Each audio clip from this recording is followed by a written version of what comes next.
Liyayikhetha igumgedlela inkosi enkulu uBhombela Sitima Samampondo baba mkhulu mkhulu omkhulu phakathi amen.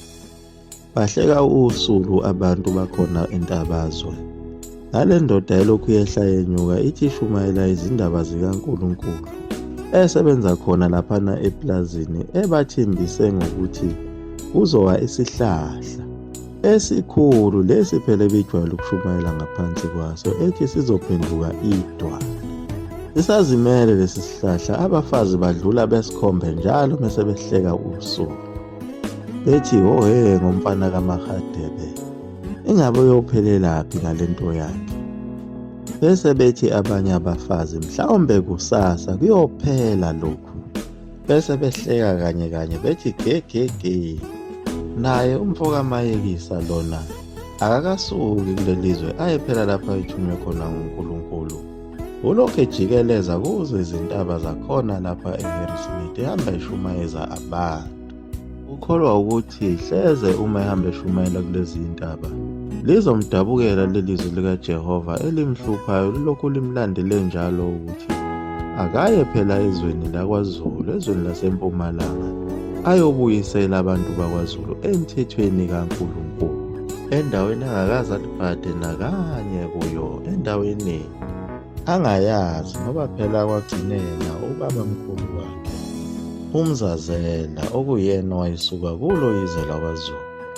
Leli zwe elalinezinkinga eziningi ngazo phela izimpi lezi zawo amaZulu namaNgisi nezimpi zawo futhi uZulu ulwa wodwa. Bese kuba omunye futhi uZulu owawusuzinikele enkolweni eyayifike nabo inkolo yezimishini. Njengoba uNkulunkulu wayefike kuye phela uNkabinde kanye naye umprofethi uMfazwe abasebeshintshile sebephumile phela kuyo lenkolo yobuKristu emva kokuba behlaselwe uyena phela uNkulunkulu lona obathumayo obatshelayo ukuthi abamemezele batshele bonke abantu ukuthi uyeza umbuso kaJehova. Njengoba belungu kade bebhizi bemphenya phela yena uZandile Johannes Kabinde ukuthi lo mbuso akhuluma ngawo naloku kukhanya akhuluma ngakho ngoba phela nanka amasonto akhona bawalethile abelungu. uZandile Nkabinde waphendula ngako ukuthi ubumnyama bonke lo kanye nazo izikole phela lezi zazenziwe khona emishini lapho kwakufundela khona abantwana abancane. Nakuye umfazwe lakhuluma okufanayo. Leli zwe lalikhuluma kuyo lisho ukuthi kuza umbuso kaNkulunkulu khona lapha emhlabeni. Nomuzi oyingcwele uzokwehla ezulwini uzohlala khona lapha kwelakwaZulu. Lokho kwakumangaza abantu abaningi ababesebenza kuwo lamadolobha bezwa lezi zindaba. Kanti nakuye uShembe umqali wendlela lalisho okufanayo lelizwi lithi akayofundisa abantu bakwaZulu ababuyisele emthethweni kaNkulunkulu. Lalikhuluma phela ngabantu bakwaZulu laba babefaka amabhishu kanye nabo laba basebegqoka amabhulukwe sebekholwa khona phela ezimishini. Leli qembu lakwaZulu lalihlukene phakathi kodwa lombili lalilahlekile. Laba babefaka amabhishu base beyilahlile inkolo kaNkulunkulu wabo. Sebelandela kakhulu izinyanga kanye nemithi eyayimibi kakhulu eyayifike kwaZulu nabo abantu bezizwe. Kanti nabantu bakhona eNatali babelahleke kakhulu ngakho ukungena kuzo izimishini bethole imfundiso yabezizwe. Ilokhu-ke okudida yena umqali wendlela lapha ezebuze uNkulunkulu ethi akhona njena amasonto azo izimishini kanye nabefundisi.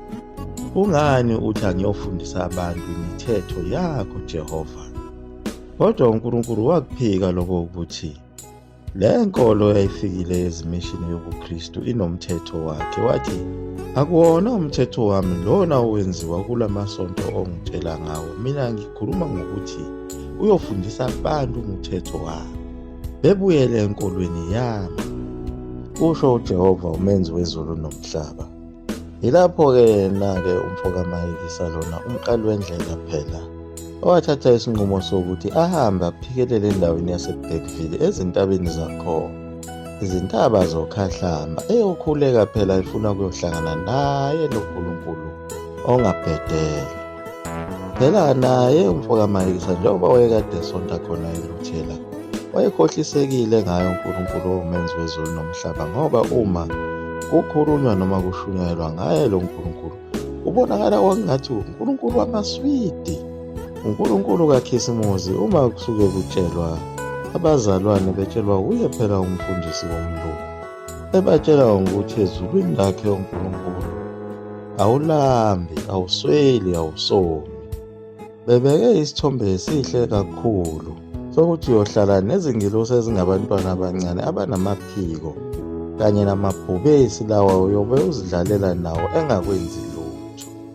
Kodwa manje usebona okunye manje okungachazwanga yiloya mlungu waseLuthela ongumfundisi.